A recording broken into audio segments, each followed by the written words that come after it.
In Nebraska, we have inheritance taxes.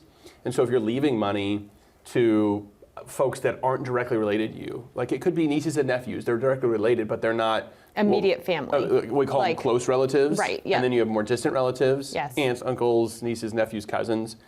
And then you have non-relatives.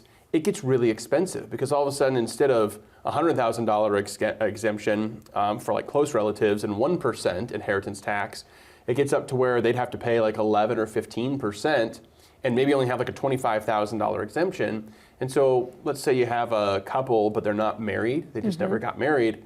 Well, if they're not legally married, and Nebraska, for example, isn't like a common law marriage state, we're like, oh, you've been together long enough that we're going to deem that you're, like, that doesn't happen in Nebraska.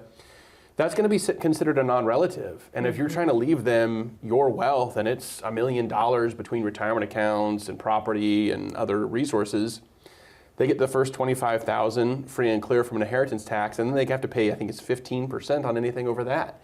So there's so many pitfalls that if you just kind of wing it, it could really cost you dearly in the end. Yeah. And